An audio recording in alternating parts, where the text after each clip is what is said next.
I still think a woman decides what she wants to do with her life, what she wants to do with her body, how she wants to raise a child. If I decide to go get some artificial insemination as a single woman and have a kid, I can do that. Okay. Ideally, a child should be raised in a home where there's a mother and the father. But I'm not sure about the statistics, but you'd find out that it's not a lot of people who have access to that ideal home. And we are still out there doing, I wasn't raised in a home where my mom and my dad, I mean at an early age, but eventually my mom left. But it didn't, there's information everywhere. Right. If you're a woman and you decide to have a child and raise the child by yourself, there's so much access to information on how to do it right. There's so much access to psychologists and doctors, and there's so much available now in this era. There's so much access to information that you do not have to. I think it's limiting to think that I need to have a man to have a child. You don't need a man to have a child. You only need the, you know. Now let's come to the stigma that is attached to a woman who is born one, a woman who is born two, a divorcee woman. There's always this stigma attached to them. It's like, if you are born one, if you're a woman and you are born one, born two, you don't have the right to love again. You don't have the right, you know, you can't fall in love again, you can't marry again. If you're a divorcee woman, it's like people see you, society sees you in a certain light.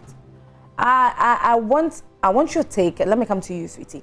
I want your take on situations like that. First of all, women are lauded for landing a man.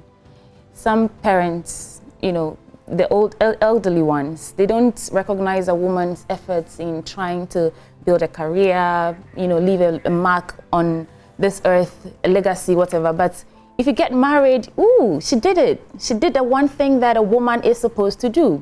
And so if you enter any sort of relationship and then a child comes out of that relationship and then the man does not stay, automatically there's something wrong with you. Yeah. Why did he leave you?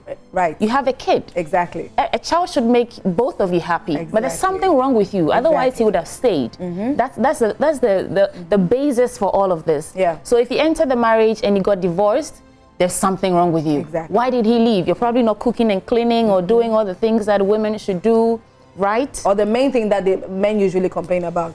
She doesn't respect me. I think respect is not a gender thing. Women must not respect men at all costs. Respect is earned. Right. You know, if you disrespect me, I won't respect you. You know what I mean? Okay. But if you respect me, if you respect my values, if you respect the things I stand for, of course I'll respect you. Yeah. Men expect women to be submissive. But if you do a little research, you find out that women, no matter how high a position they're in, if the men are doing it right, these women go all the way out to be submissive to their men.